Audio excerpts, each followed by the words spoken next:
So in the last episode of my SR25 build series, I alluded a lot to the fact that the gearbox being so far from closing flush was a bad thing. I didn't manage to record it, but the gun was failing to reset after firing. This and a second issue were messing up the tolerances between the nozzle and the hop-up unit, causing them to rub with each other. The other issue being the missing trigger pin and hole that I mentioned in the last video. I found out while doing some research that this pin was actually pretty important.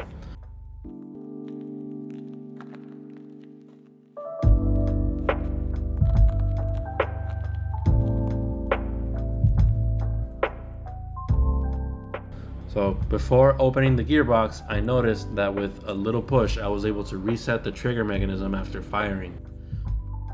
This was probably why it wasn't resetting. Once I opened the gearbox, I saw exactly why.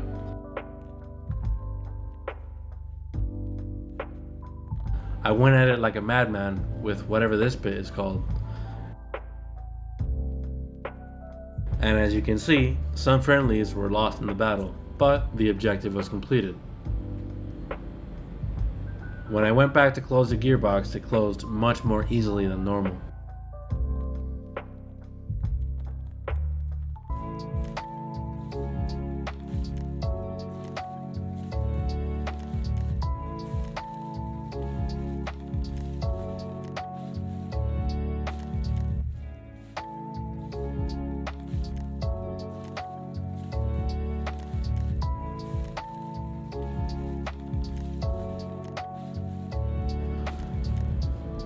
I was able to get it within about a millimeter of closing flush.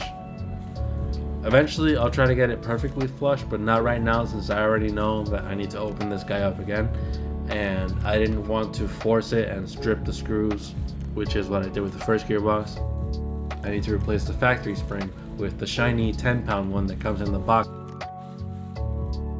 This change is, according to Polarstar, going to allow the Kythera to make use of air pressure inputs greater than 120 psi.